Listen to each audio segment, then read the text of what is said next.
Jake Morrison stood on the bridge of the New Horizon and watched the stars. 3 years had passed since humans first met the aliens. 3 years since the Galactic Confederation welcomed Earth into their big family of planets. They called humans a minor species and gave them 3 small worlds on the edge of space. Jake thought it was a good deal at the time. Now he was not so sure. The communication screen lit up with an incoming message. Jake pressed the button to answer it. A tall alien with blue skin and 4 arms appeared on the screen. This was Commander Vex of the Zephyrian Empire. The Zephyrians were one of the oldest and strongest alien races in the galaxy. "Human Morrison," Vex said in his cold voice. "Your species has been growing too fast. You build too many ships. You ask too many questions. This makes the Confederation nervous." Jake kept his face calm. "We are only trying to survive and grow, just like any other species. We follow all the rules you gave us." Vex made a sound that might have been laughter. "Rules are for species that know their place. You humans do not seem to understand yours. We have decided to teach you a lesson." The screen went dark. Jake felt a cold fear in his stomach. He had heard stories about what happened when the Zephyrians taught lessons to other species. Usually, those species stopped existing. Jake called his team to the bridge. Dr. Lisa Park arrived first. She was the best alien expert they had.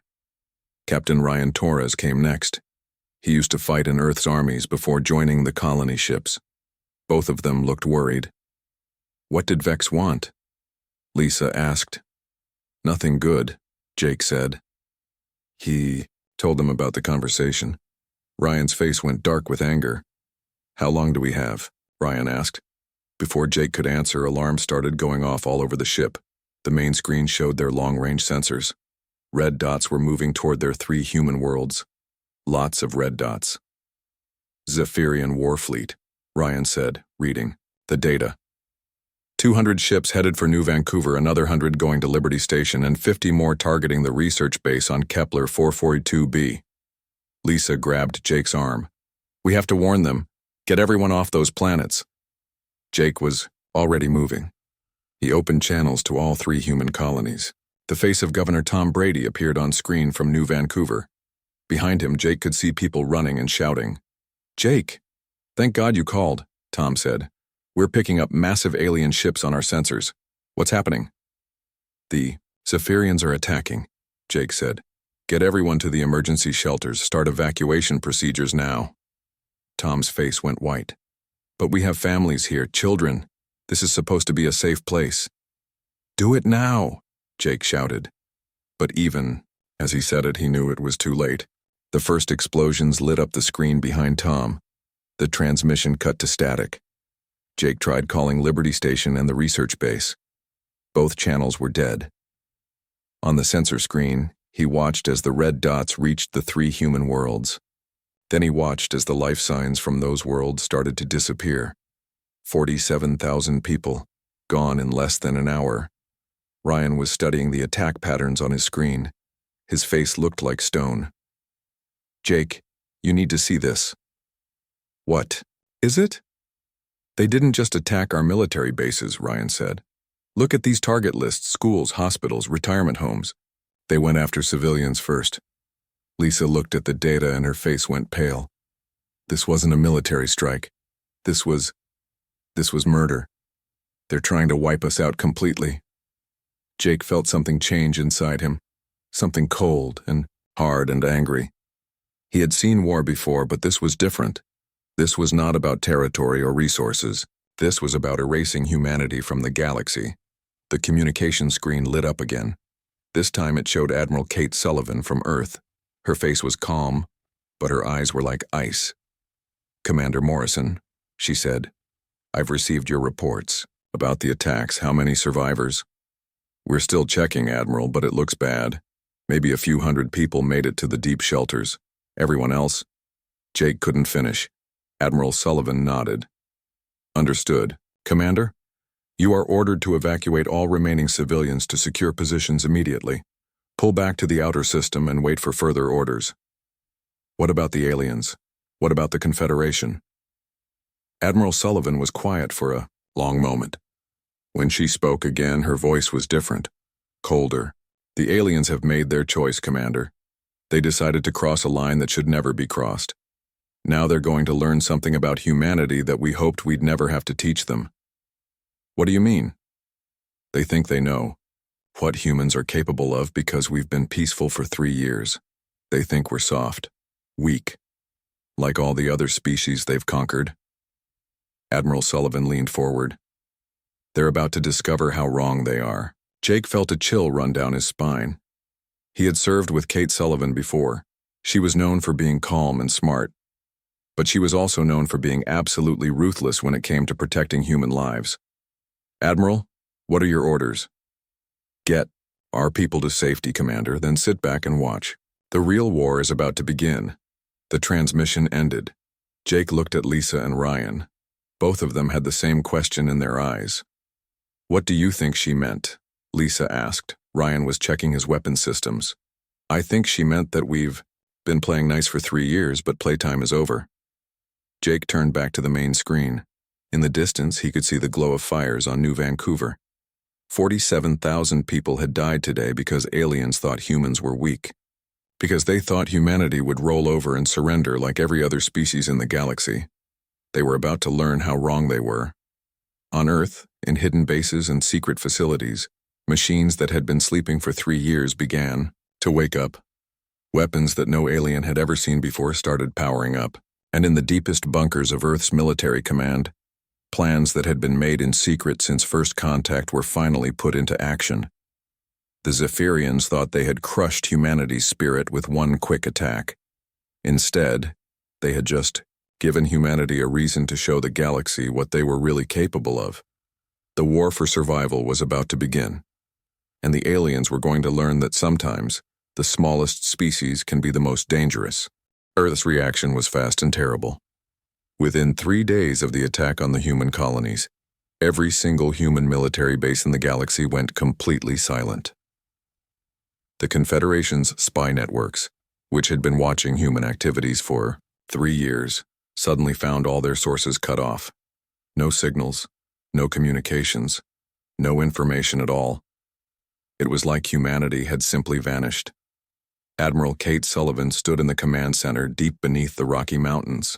This place had been built in secret over the past 3 years, using technology that no alien had ever seen.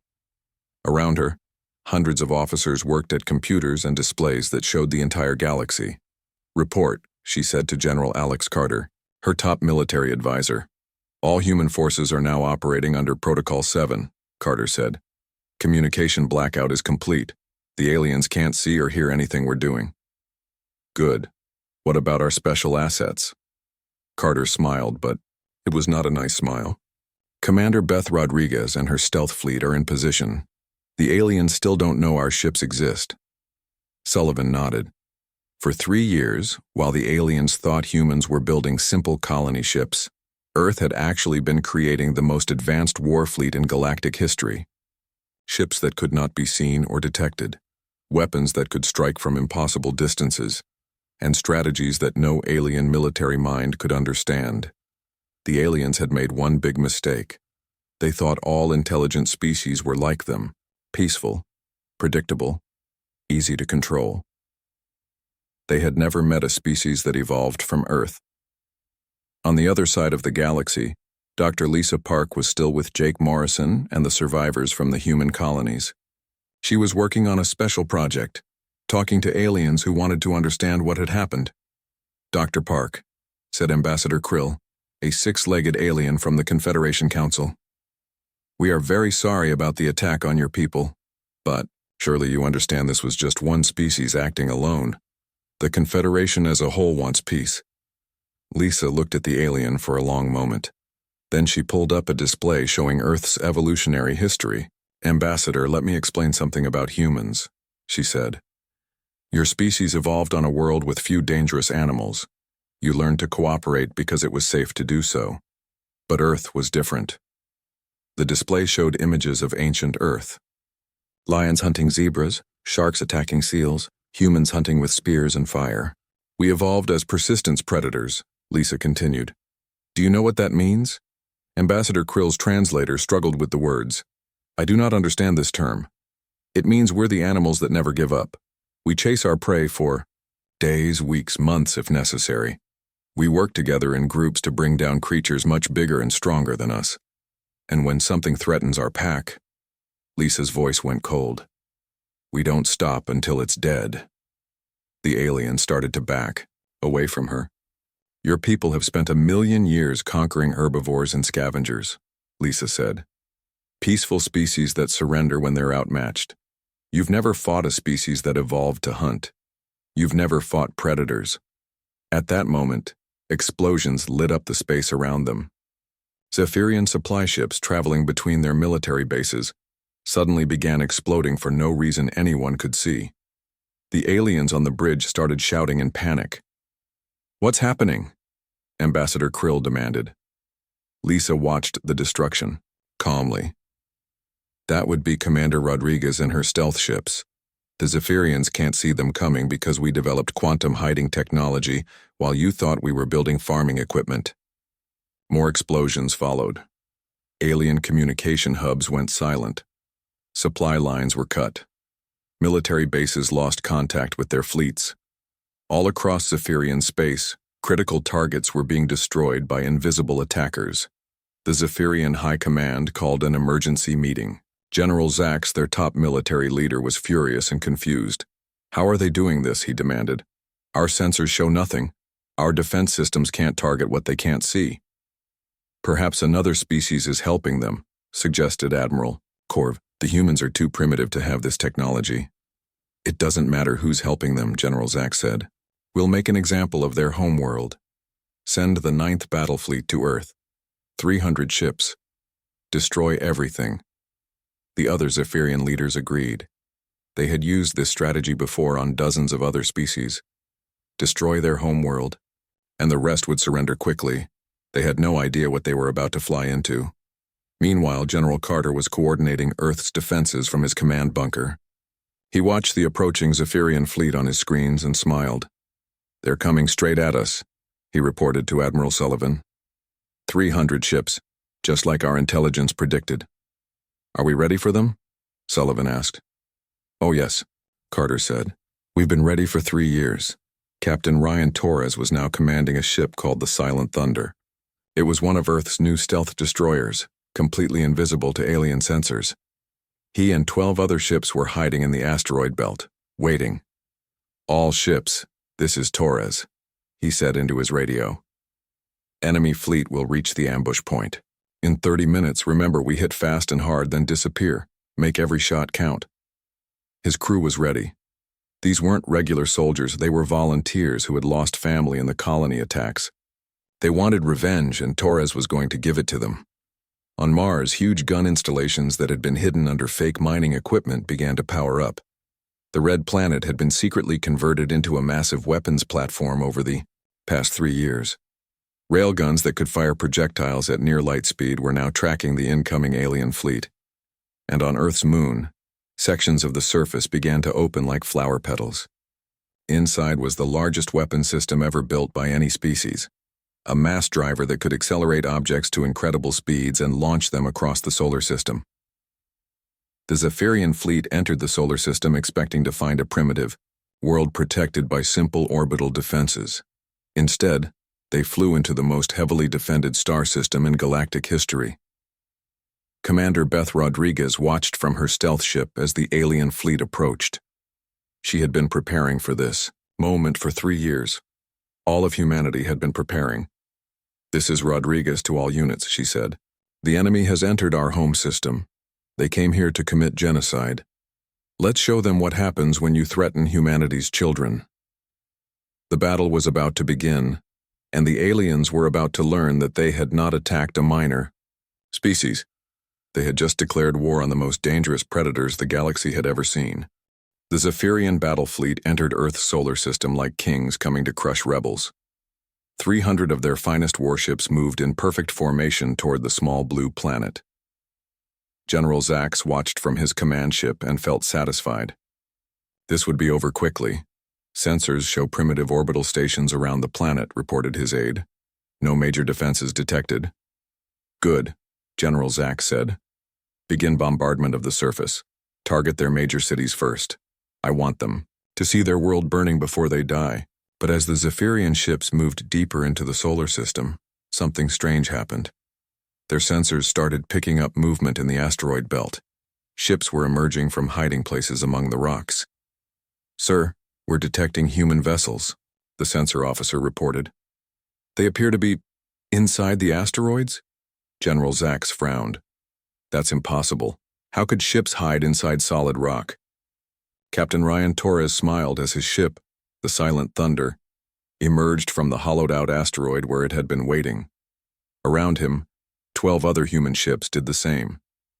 For 3 years, human engineers had been secretly mining out the insides of asteroids and turning them into hidden bases. "All ships, this is Torres," he said into his radio. "Target the rear ships first, cut off their escape route."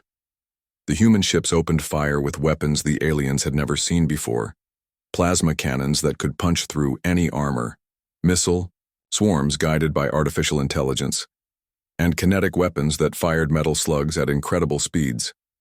The rear section of the Zephyrian fleet erupted in explosions. 20 ships were destroyed in the first 30 seconds. The aliens tried to turn their ships around to fight back, but they couldn't see their attackers. The human stealth technology made their ships completely invisible. "Where are they?" General Zax shouted. "How can we fight enemies we can't see?" His answer came from Mars. The red planet suddenly lit up with hundreds of bright flashes. Rail, gun installations that had been hidden under fake mining equipment began firing. Metal projectiles moving at nearly the speed of light slammed into the Zephyrian fleet from impossible distances. "The planet Mars is firing at us," the weapons officer screamed. "How is that possible?" More Zephyrian ships exploded. Their formation broke apart as captains tried desperately to avoid the incoming fire. But there was nowhere to run. The humans had turned the entire solar system into a trap. Commander Beth Rodriguez piloted her stealth fighter through the chaos of the battle. Her ship was so small and fast that even if the aliens could see it, they couldn't hit it. She dove between the massive alien warships, firing precision shots at their weak points. "This is Rodriguez to all fighters," she said. "Target their communication arrays, blind them completely." Behind her, 50 other human fighters swarmed through the alien fleet like angry wasps. They were too fast and too small for the big alien. Guns to track. One by one, the Zephyrian ships lost their ability to talk to each other. On Earth's moon, sections of the surface continued to open. What the aliens saw made no sense. The moon wasn't just a natural satellite. It had been converted into a massive weapons platform. Gun barrels the size of skyscrapers emerged from hidden chambers. "Luna Base, you are clear to fire," came Admiral Sullivan's voice from Earth. The moon's main weapon was a mass driver, a magnetic cannon that could accelerate objects to incredible speeds. It fired a projectile the size of a school bus directly at the largest Zephyrian ship. The impact was like a small nuclear bomb. General Zax watched his flagship sister ship simply cease to exist. "This is impossible," he screamed. "Intelligence said they were a primitive species." "Sir, we're receiving a transmission from Earth," his communications officer reported. "Put it on screen." Admiral Kate Sullivan's face appeared on the main display. She looked calm and confident, like someone discussing the weather. "General Zax," she said, "I am Admiral Sullivan of the Earth Defense Force. You came here to destroy our world and kill our people. I want you to understand something before you die." "You cannot defeat us," Zax shouted back. "We are the Zephyrian Empire. We have conquered 1,000 worlds." Sullivan smiled, but it was cold as winter. "You've conquered herbivores and scavengers, peaceful species that surrendered when they were outmatched. You've never fought predators before." Around General Zax's ship, more explosions lit up space. His fleet was being systematically destroyed by enemies they couldn't see, from distances they thought were impossible. "Every trade mission we sent to your worlds," Sullivan continued, "every cultural exchange, every peaceful meeting, they were all reconnaissance missions. We've been studying you for 3 years, learning your weaknesses, preparing for this moment." "But why?" Zax demanded. "We offered you peace. We welcomed you into the Confederation." "You offered us servitude," Sullivan said. You thought we would be grateful for scraps. But you made one critical error. You attacked our children, you bombed our schools and hospitals. You crossed a line that should never be crossed. Jake Morrison watched the battle from his ship at the edge of the solar system. The civilian survivors from the destroyed colonies were safe here, but they all wanted to see what happened next. They had lost family and friends in the alien attack. Now they were watching humanity's response. Look at that, said one of the survivors, pointing at the display. They're not just fighting back, they're winning. Lisa Park stood beside Jake, analyzing the battle data. The aliens have better individual ships, she said, but they've never faced this kind of coordinated strategy. They fight like individuals. We fight like a pack. On the main screen, they watched as human ships emerged from hiding places throughout the solar system, not just from the asteroid belt, but from behind planets, inside space stations that looked abandoned even from within the sun's corona using special heat shields. How many ships do we have? Someone asked. More than the aliens expected, Jake said grimly. The battle was turning into a massacre. The Zephyrian fleet had expected to face a few dozen primitive human ships. Instead, they were fighting hundreds of advanced warships that seemed to appear from nowhere. General Zax realized he was going to die.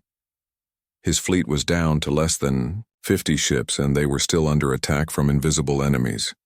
Send a message to High Command, he ordered. Tell them we were wrong about the humans. What should I tell them? Zax watched another of his ships explode. Tell them that humans aren't a minor species. Tell them that we just declared war on the most dangerous predators in the galaxy. And tell them.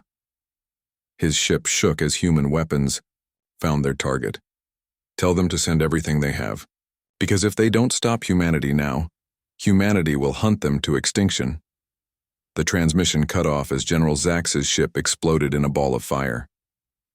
In the command center on Earth, Admiral Sullivan watched the last Zephyrian ship die. The battle was over. Humanity had won, but she knew this was just the beginning. The aliens would come back with more ships, much more ships. General Carter, she said, send the signal. Which signal, Admiral? Sullivan's smile was sharp as a blade. Tell our hidden fleets across the galaxy that the war has officially begun. It's time to show the aliens what happens when you threaten humanity's children.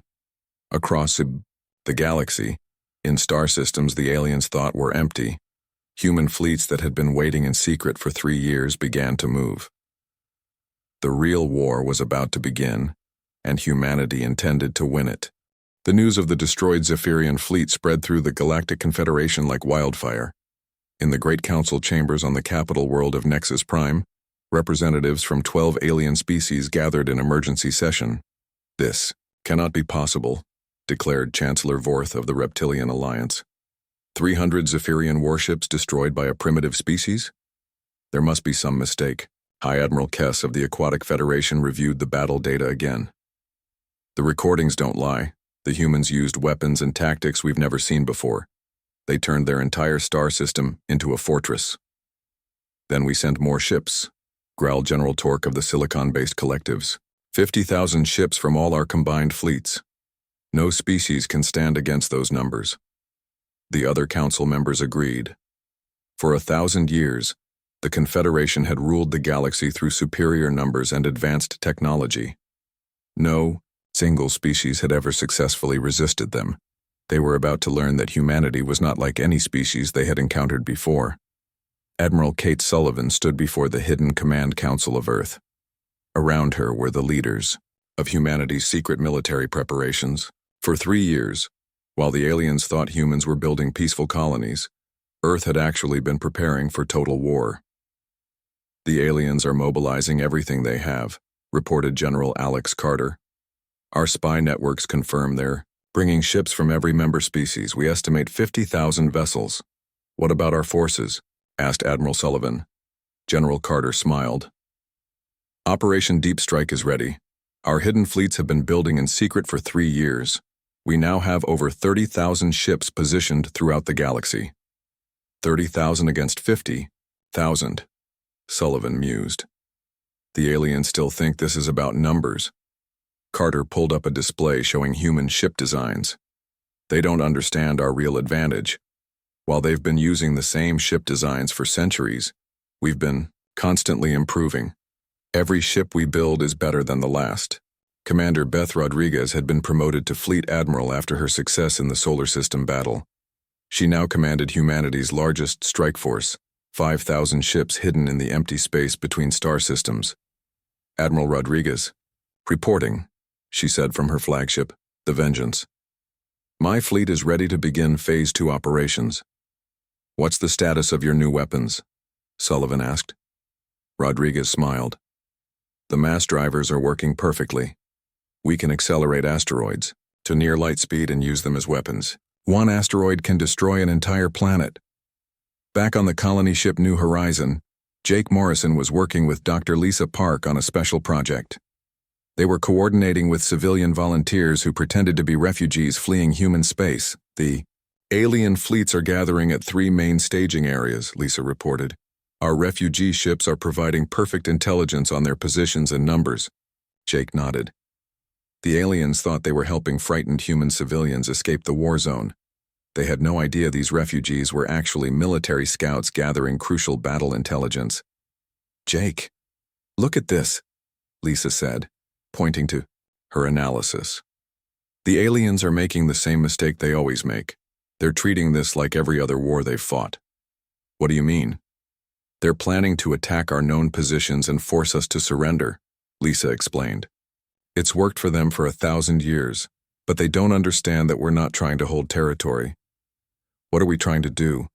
Lisa's expression was grim. We're trying to eliminate the threat permanently.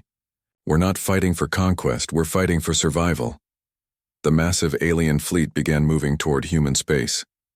50,000 ships from 12 different species, armed with the best weapons in the galaxy. Their commanders were confident that no force could stand against them. They were wrong. Admiral Rodriguez activated her fleet's advanced stealth systems and positioned her ships along the aliens' route. As the enemy fleet passed through the empty space between stars, human ships emerged from hiding among the dark matter clouds. All ships, open fire, Rodriguez commanded. Thousands of human weapons fired at once. But these weren't normal ship-to-ship weapons. These were the new mass drivers, magnetic cannons that could accelerate chunks of metal to incredible speeds. The alien fleet found itself under attack by relativistic projectiles, pieces of metal moving so fast they hit like nuclear bombs. Ships that had never been destroyed in 1,000 years of warfare simply disappeared when the human projectiles struck them. What are they firing at us? Screamed Commander Vlex of the lead alien ship. Our shields can't stop these weapons. Unknown projectile type, his science officer reported. They're accelerating solid matter to near light speed. That's impossible. No species has that technology. But the impossible was happening all around. Them. Human ships that couldn't be detected were firing weapons that couldn't be stopped. The great alien fleet began to break apart under the assault. Captain Ryan Torres commanded a squadron of human ships that specialized in close combat. His ships dove into the alien formation like sharks attacking a school of fish. Target their communication ships first, Torres ordered. Cut off their ability to coordinate. His pilots were volunteers from the destroyed colonies. They had lost everything to the alien attack, and now they wanted payback. They flew their ships with a reckless courage that terrified the alien crews. They're not retreating, observed Alien Admiral Korth. Why aren't they retreating when they're outnumbered? His tactical officer tried to explain. Analysis suggests these humans have no fear response to overwhelming odds. That's impossible. Every intelligent species has self-preservation instincts. Not these ones, sir. On Earth, Admiral Sullivan watched the battle reports with satisfaction. The alien fleet was bigger than humanity's forces. But the aliens were learning that numbers meant nothing when your enemy could strike from anywhere and disappear before you could respond. General Carter, initiate Phase 3, she ordered. Are you sure, Admiral? Once we do this, there's no going back. Sullivan's expression was cold as space itself. They crossed the line when they murdered our children. There's already no going back. Carter nodded and sent the signal to human fleets hidden throughout the galaxy. Suddenly, alien homeworlds began receiving visits from invisible human ships. The attacks weren't on the planets themselves. They were on the orbital facilities, shipyards, and communication networks that kept alien civilization running. Human forces struck with surgical precision, destroying the aliens' ability to build more ships or coordinate their defense.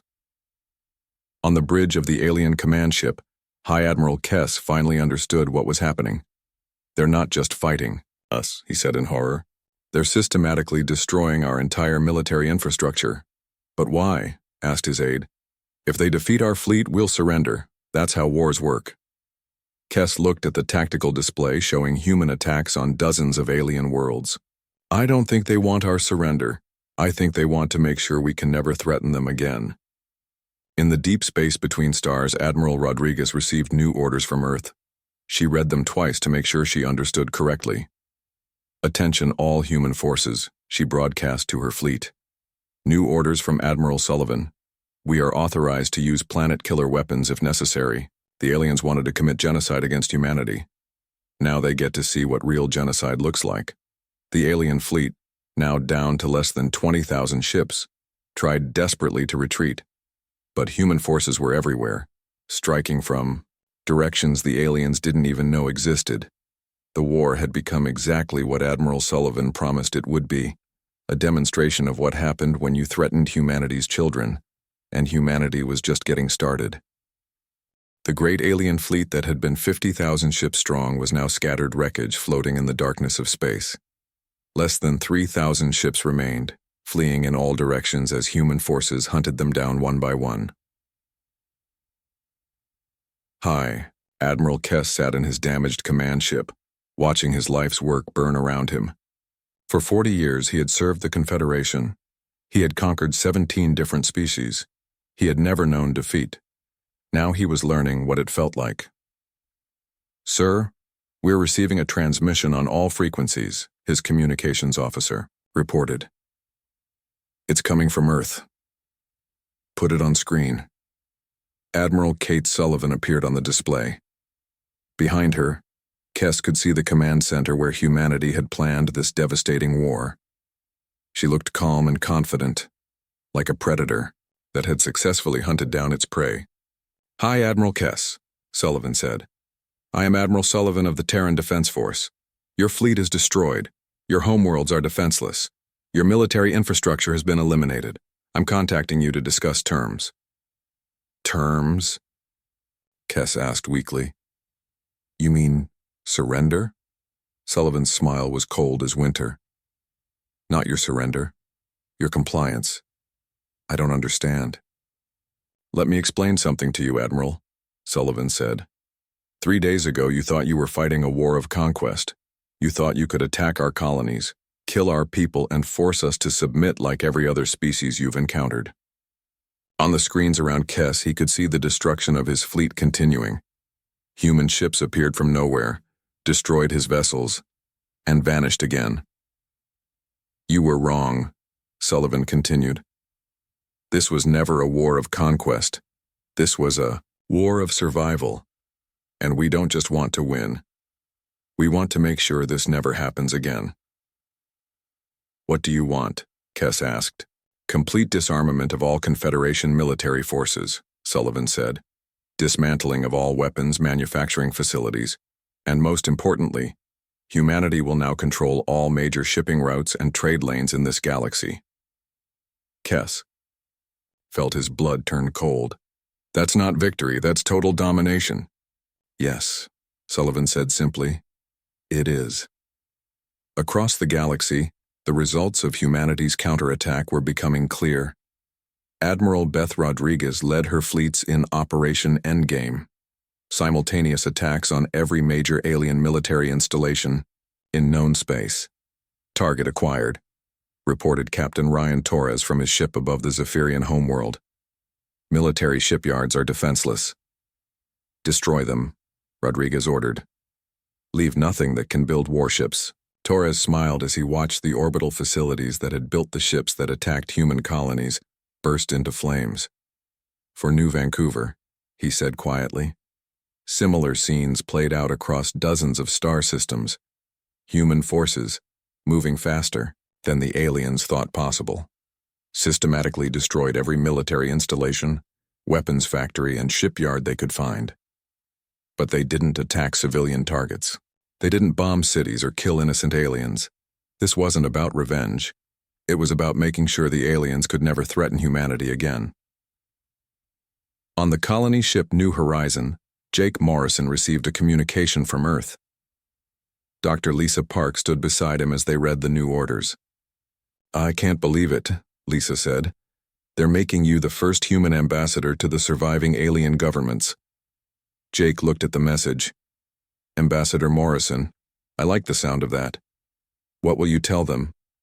Jake thought about the 47,000 people who had died in the colony attacks, families with children, elderly people who had traveled across the galaxy looking for a peaceful place to live, all dead because aliens thought humans were weak. "I'll tell them the truth, Jake. So the galaxy has new rules now." 6 months later, Jake stood in the Great Council chambers on Nexus Prime. But the chamber looked very different now. Instead of 12 alien species ruling the galaxy, there was one human fleet admiral sitting at the head of the council table. Admiral Sullivan had come personally to establish humanity's terms for the new galactic order. "The Terran Defense Initiative is now operational," she announced to the assembled alien representatives. "Human fleets will patrol all major trade routes. Human bases will be established in every star system, and any species that even thinks about building weapons of mass destruction will be eliminated." Chancellor Vorth of the Reptilian Alliance raised his hand nervously. "Admiral Sullivan, surely you don't intend to occupy our worlds permanently?" Sullivan looked at him calmly. "We don't want to rule your planets, Chancellor. We want to make sure you never again have the ability to threaten ours." "But this is tyranny," protested Ambassador Krill. "No," said Dr. Lisa Park, who had joined the diplomatic mission. "Tyranny is what you did to every species you conquered over the past 1,000 years. This is just superior firepower keeping you honest." Admiral Rodriguez, now commanding the largest fleet in galactic history, established human bases in every major star system. But these weren't occupation forces. They were deterrent forces. The message was simple: behave, and we'll leave. You alone, threaten humanity, and we'll finish what the Zephyrians started. 5 years after the war, Jake Morrison stood on the observation deck of humanity's new flagship, the Terra Nova. Through the windows, he could see ships from dozens of alien species, bringing tribute and trade goods to the human station. The galaxy had indeed changed. Where once alien species competed for dominance, now they competed for humanity's approval. Trade routes that had been controlled by the Confederation for millennia now flowed through human-protected space. A young ensign approached him. "Governor Morrison, we're receiving another request for protection escort. The Aquatic Federation wants our ships to guard their trade convoy." Jake smiled. "Tell them our standard rate applies. 3% of cargo value, paid in advance." "Yes, sir." Jake turned back to the window. In the distance, he could see the construction of humanity's newest project, a massive space station that would serve as the administrative center for the new galactic order. Dr. Lisa Park joined him at the window. She was now humanity's chief alien affairs advisor. "Any regrets?" she asked. Jake thought about it. "About the war? No. About what we became afterward?" He was quiet for a moment. "Sometimes I wonder if we've become too much like them, ruling through fear instead of cooperation." Lisa shook her head. "There's a difference, Jake. We don't conquer. We don't enslave. We don't commit genocide. We just make sure no one else does either. And if they try?" Lisa's expression was the same one Admiral Sullivan had worn during the war. "Then they learn the same lesson the Zephyrians learned. Some species are better at warfare than others."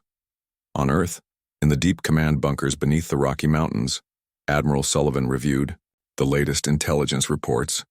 Humanity now had the largest fleet in galactic history. Human technology was advancing faster than ever. And no alien species had built a single warship in 5 years. The galaxy was peaceful, not because aliens had learned to love each other, but because they had learned to fear humanity. General Carter entered her office with the daily reports. Admiral, we're receiving applications for protection from 3 more species this week, and the trade revenues are exceeding all projections. Sullivan nodded. What about military threats? None detected. The aliens seem to have learned their lesson. Sullivan turned to look at a display showing the entire galaxy. Green dots marked human bases and fleets. Blue dots showed allied alien species under human protection. Red dots showed potential threats. There were no red dots left. They called us a minor species, Sullivan said quietly. They thought we'd be grateful for scraps from their table. They thought we'd surrender when they showed us their strength. And now? Sullivan smiled, but it was still cold as winter. Now they call us the ones who don't forgive. I suppose both descriptions were accurate. The galaxy had learned a hard lesson. When you threaten humanity's children, humanity doesn't just fight back. Humanity makes sure you can never threaten anyone again. And in the cold darkness of space, human ships continued their eternal patrol, watching and waiting, because predators never truly rest. They just make sure their prey remembers who's really in charge.